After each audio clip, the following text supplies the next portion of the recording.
Hello बच्चों, welcome to the learning hub. Learning hub में आप सभी का स्वागत है। आज का लेक्चर क्लास 12th के लिए है। क्लास 12th में सॉलिड स्टेट चैप्टर में हमने क्लास में कवर किया था स्टैक्योमेट्रिक डिफेक्ट्स को, और आज का लेक्चर होगा हमारा नॉन स्टैक्योमेट्रिक डिफेक्ट्स के ऊपर। चलिए शुरू करते हैं अपना। सॉलिड स्टेट्स में नॉन स्टैक्योमेट्रिक डिफेक्ट्स और इम्प्योरिटी डिफेक्ट्स, दो तरह के डिफेक्ट्स और बचे हैं आपके। इन दोनों को आज हम कवर करते हैं। तो पहले समझेंगे हम नॉन स्टैक्योमेट्रिक डिफेक्ट्स क्या होते हैं। Non stoichiometric defects those inorganic solid which do not maintain the stoichiometric arrangement. कुछ इनऑर्गेनिक सॉलिड हमारे पास ऐसे हैं जो स्टैक्योमेट्रिक अरेंजमेंट को फॉलो नहीं करते हैं, और उस वजह से हमारे जो डिफेक्ट्स राइज होते हैं उन्हें बोला जाता है non stoichiometric defects. They do not follow the law of constant proportion. Non stoichiometric defects क्या हुए? कुछ इनऑर्गेनिक सॉलिड जो स्टैक्योमेट्रिक अरेंजमेंट को फॉलो नहीं करते, कांस्टेंट प्रपोर्शन का जो लॉ है, मतलब कांस्टेंट प्रपोर्शन जैसे H2O चाहे आप रिवर का ले लीजिए या आप सी का ले लीजिए, नदी का पानी ले लीजिए या किसी सी का पानी ले लीजिए, वह दोनों ही में जो H2O का कॉम्पोजिशन होगा वो सेम होगा। कांस्टेंट प्रपोर्शन में हाइड्रोजन और ऑक्सीजन मिले होंगे। ये होता है कांस्टेंट प्रपोर्शन का लॉ। इस लॉ को जो सॉलिड फॉलो नहीं करते हैं वहाँ राइज होता है आपका नॉन स्टैक्योमेट्रिक डिफेक्ट। ये आपके मेनली दो टाइप के हैं। एक है आपका मेटल एक्सेस से और दूसरा है नॉन मेटल डिफिशिएंसी से। मेटल एक्सेस और मेटल डिफिशिएंसी, उन दोनों में ही हम आपके साथ डिस्कस करेंगे। एनाइन वैकेंसी जब क्रिएट होती हैं, कैटाइन वैकेंसी जब क्रिएट होती हैं, और इंटरस्टिशियल एनाइन और कैटाइन वैकेंसी जब क्रिएट होती हैं तो वहाँ पर किस तरह डिफेक्ट आपका देखने को मिलता है। तो पहले डिस्कस करेंगे हम metal excess defect. Metal excess defect आपका दो टाइप से होगा। एक होगा एनाइन वैकेंसी के थ्रू मेटल एक्सिस में, एक होगा आपका एनाइन वैकेंसी से, और दूसरा होगा कैटाइन वैकेंसी जो क्रिएट होगी आपकी इंटरस्टिशियल साइट पर। तो पहले देखते हैं आपका एनाइन वैकेंसी से किस तरह मेटल एक्सिस डिफेक्ट क्रिएट होता है। तो by anion vacancy, when one or more anion vacancy are missing from the lattice site, जब एक या एक से ज़्यादा वैकेंसी लैटिस साइट से मिसिंग होंगी, कैसी वैकेंसी होंगी वो? एनाइन वैकेंसी होंगी। In order to maintain the electrical neutrality of the crystal, position are occupied by the electrons which are actually trapped the position. Simple meaning ये है कि जो मेटल एक्सिस डिफेक्ट्स होंगे उसमें दो टाइप के हैं, एनाइन से और कैटाइन, जो कि प्रेजेंट होंगे आपके इंटरस्टिशियल साइट पर। जो एनाइन वैकेंसी है वो वैकेंसी कैसे क्रिएट होंगी? जब one or more than one या एक से ज़्यादा वैकेंसी क्रिएट होंगी। वो वैकेंसी क्रिएट कैसे होंगी? एनाइन मिसिंग होगा उन वैकेंसीज़ पे से, क्योंकि कोई भी क्रिस्टल जो होता है आपका वो इलेक्ट्रिकली न्यूट्रल होता है। अब जब ये मिसिंग है तो किसकी एक्सिस ज़्यादा हो जाएगी? आपकी कैटाइंस की कैटाइंस आपके ज़्यादा हो जाएंगे।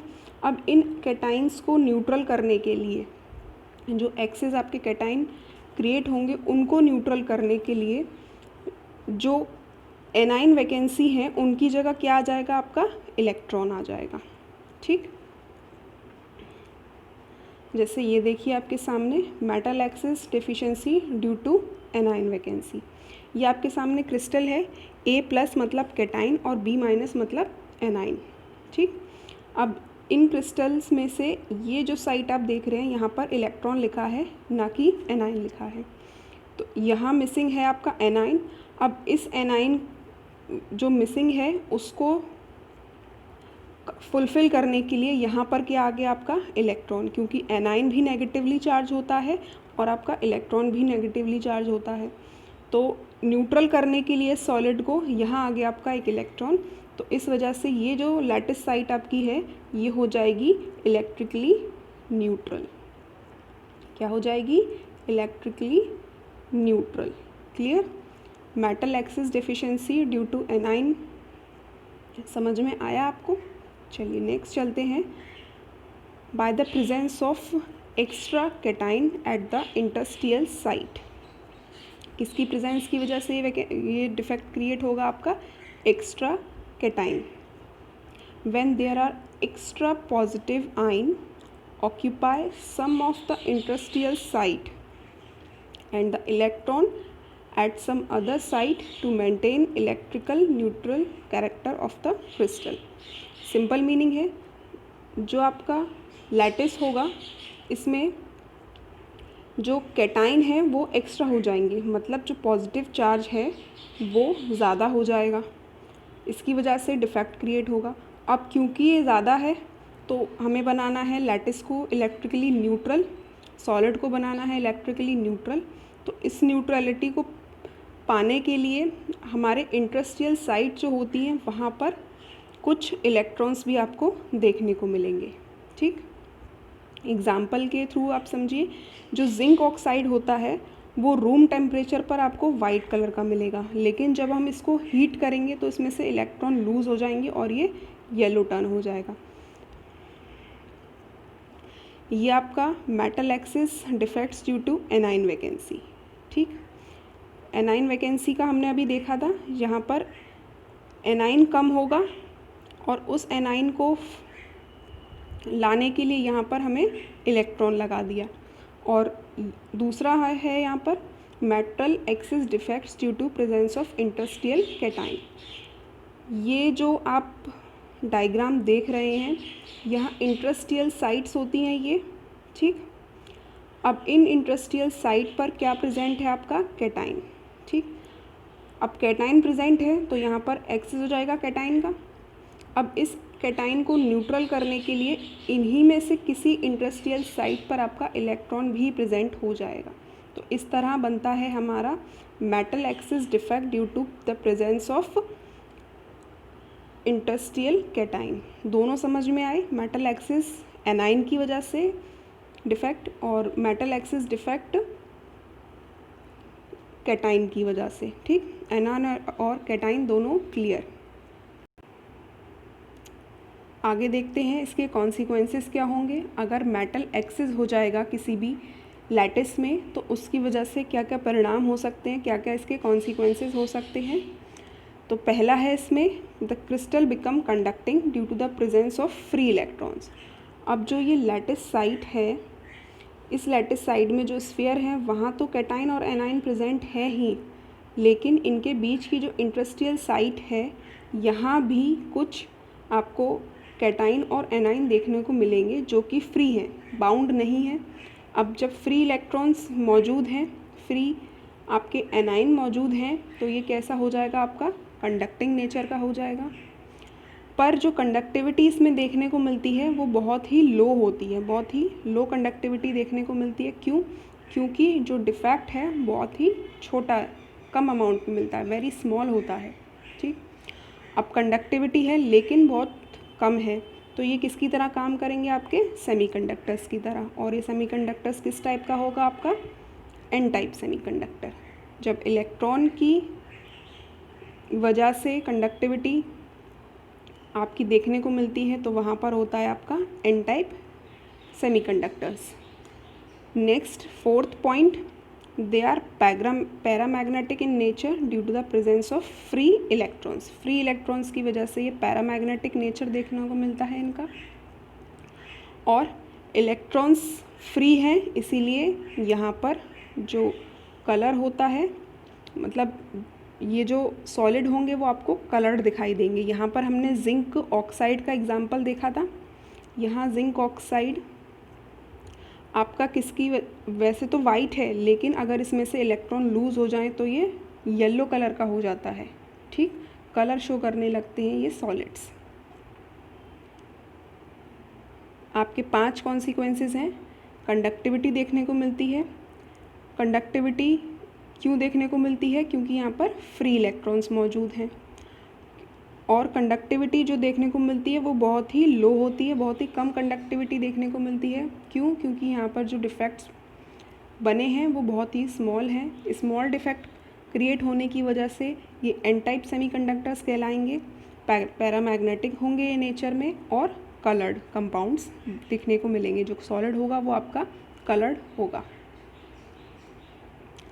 नेक्स्ट आते हैं मेटल डेफिशिएंसी।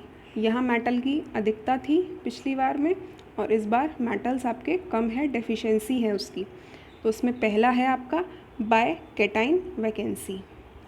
मेटल डेफिशिएंसी मतलब मेटल की कमी हो जाएगी। कमी कैसे होगी? इसमें दो तरह से होगी। पहले बनेगी कैटाइन वैकेंसी की वजह से, इसे समझते हैं। इन क्रिस्टल्स सर्टेन कैटाइन्स आर मिसिंग। अब यहाँ पर क्या मिसिंग होंगे? आपके कैटाइन्स। पहले क्या मिसिंग थे? एनाइंस मिसिंग थे। From the lattice side and their positive charge are balanced by the presence of extra charge on the adjacent cations. जो आपके कैटाइन्स और एनाइंस होंगे इस लैटिस में, उसमें से जो कैटाइन होगा वो आपका एक मिसिंग होगा। अब जब यहाँ से कैटाइन मिसिंग है तो एनाइन ज़्यादा हो जाएगा, नेगेटिव ज़्यादा हो जाएगा।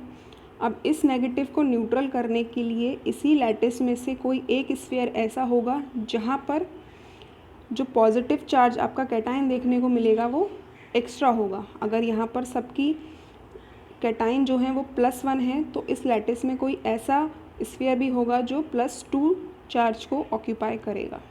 क्यों ऑक्यूपाई करेगा +2? क्योंकि यहाँ पर जो एनाइन है उसको न्यूट्रल करने के लिए। This defect generally shown by transition metals. Transition metals आपके कौन से होते हैं? जो डी ब्लॉक में जितने भी एलिमेंट्स हैं वो आपके ट्रांजिशन मेटल्स होते हैं, because they have variable oxidation state. D block elements आपके अलग अलग तरह की ऑक्सीडेशन दिखाते हैं। जैसे आप एग्जांपल ले लीजिए आयरन का। आयरन की +2 वैलेंसी होती है और +3 भी होती है। ठीक, तो ये है आपका example metal deficiency due to cation. अब देखिए यहाँ ये जो लैटिस है आपके सामने, इसमें से एक आपका कैटाइन मिसिंग है यहाँ।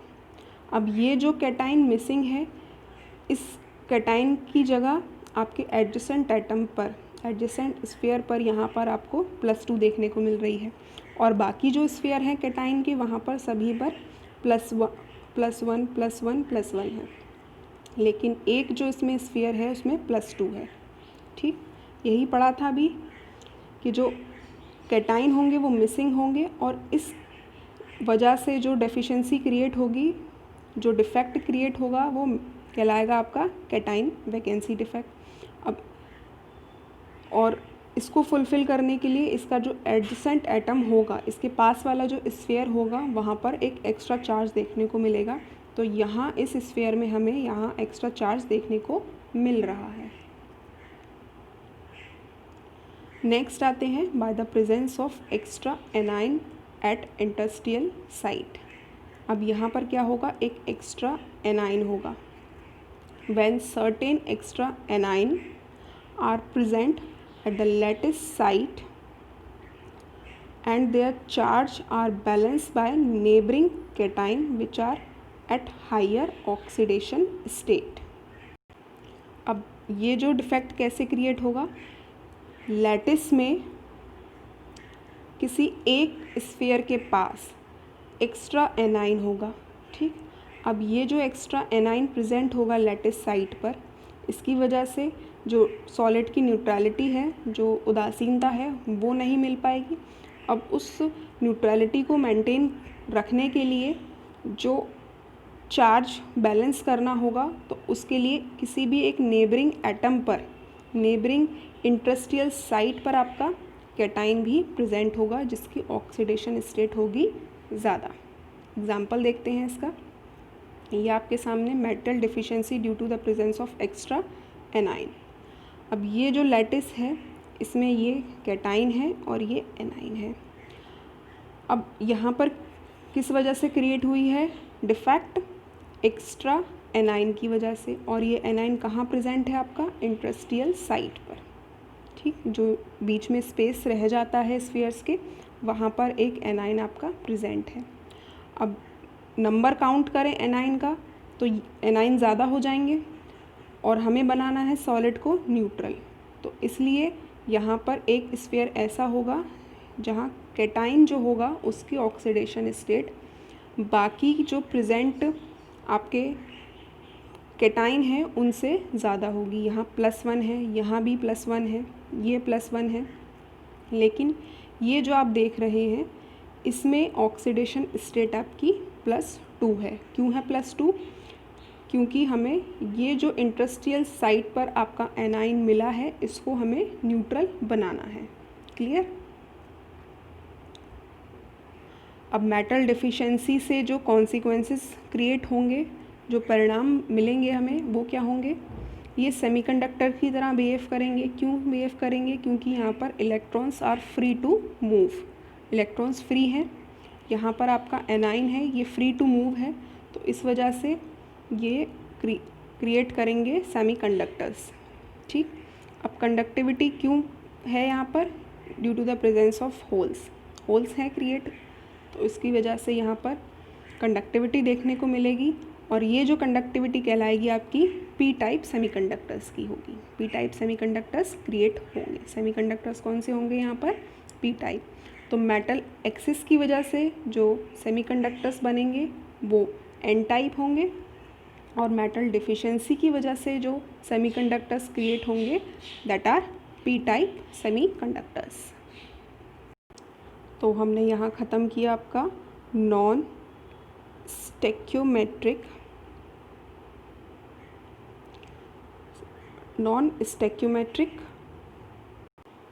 डिफेक्ट्स को। और ये कितने टाइप का देखा हमने? 2 टाइप का, एक मेटल की एक्सिस की वजह से और एक मेटल की डेफिशिएंसी की वजह से। मेटल एक्सिस और metal deficiency. Metal axis again आपका 2 टाइप का हुआ आपका, एक होगा एनाइन वैकेंसी क्रिएट होने की वजह से और एक कैटाइन वैकेंसी क्रिएट होने की वजह से। जो कैटाइन वैकेंसी आपकी क्रिएट होंगी वो कहाँ पर होंगी? एक्स्ट्रा में होंगी कैटाइन, और एनाइन होंगी भी एक्सिस में। कैटाइन वैकेंसी क्रिएट होंगी आपकी इंडस्ट्रियल साइट पर। इसी तरह मेटल की डेफिशिएंसी की वजह से देखा, ये भी 2 टाइप का, कैटाइन का और एनाइन का। ठीक, और जो एनाइन यहाँ क्रिएट होंगे वो कहाँ क्रिएट होंगे? आपके इंडस्ट्रियल साइट पर। नॉन स्टैक्योमेट्रिक 2 टाइप्स के, मेटल डेफिशिएंसी और metal axis. Metal axis further 2 types में डिवाइडेड हैं आपके। First one is by anion vacancy and second one is by the presence of extra cation at interstitial site। Second हमने discuss किया metal deficiency. Metal deficiency again 2 types की, cation and A9. जो cation होगा वो आपका जो lattice site है उसमें वैकेंट या होल क्रिएट करेगा, वैकेंसी क्रिएट करेगा। और वहीं जो हम एनाइन की बात करते हैं तो ये कैसे होगा? By the presence of extra anion at industrial site. एक एक्स्ट्रा एनाइन हमें देखने को मिलेगा, कहाँ देखने को मिलेगा? इंडस्ट्रियल साइट पर। तो यहाँ ख़त्म हुआ आपका नॉन स्टैक्योमेट्रिक डिफेक्ट्स। लास्ट है आपका इसमें डिफेक्ट्स में इम्प्योरिटी डिफेक्ट। इम्प्योरिटी डिफेक्ट कैसे क्रिएट होता है?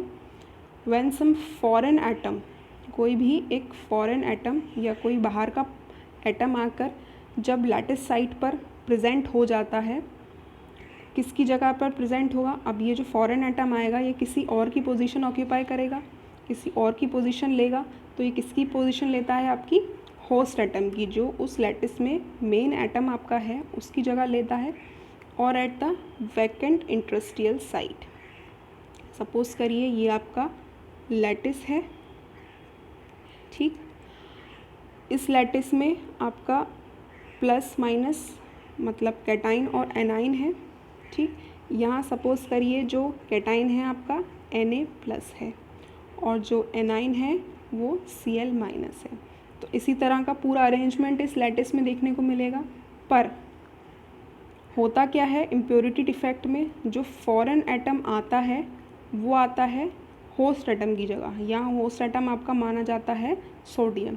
तो सोडियम की जगह कोई और फॉरेन एटम आकर जब इसकी जगह को ऑक्यूपाई कर लेगा या इनके बीच में जो इंटरेस्टियल साइट है यहाँ ऑक्यूपाई हो जाएगा तो उससे क्रिएट होगा इम्प्योरिटी। इम्प्योरिटी क्यों कहा गया कि जो दो आपके एनाइन और कैटाइन हैं इनमें कोई एक अलग सा एटम आकर जुड़ जाए, कोई अलग फॉरेन पार्टिकल आकर जुड़ जाएगा तो ये जो लैटिस होगा वो आपका इम्प्योर हो जाएगा, जो उसका रेगुलर अरेंजमेंट होना चाहिए था वो नहीं होगा, तो इसकी वजह से यहाँ क्रिएट होगा impurity defect. This can be achieved by adding impurities of other metal atom.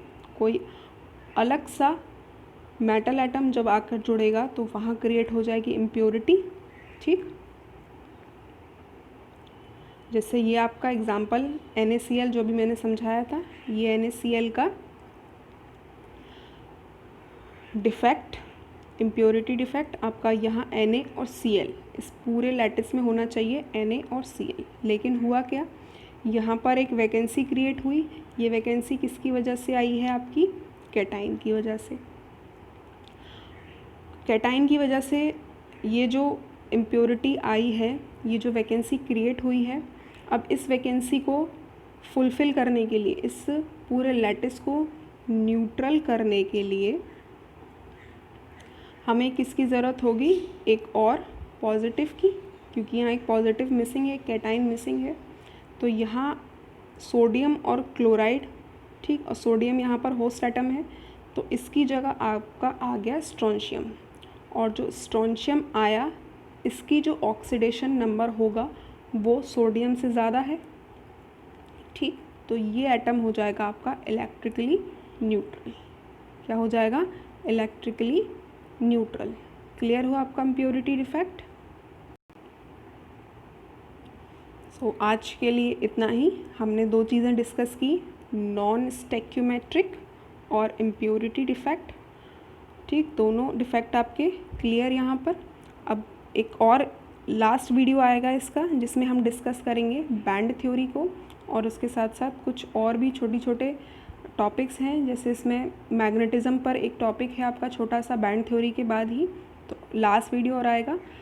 ठीक, यहाँ पर हमारा फिर ख़त्म हो जाएगा आपका solid state chapter. Thanks for watching, God bless you all.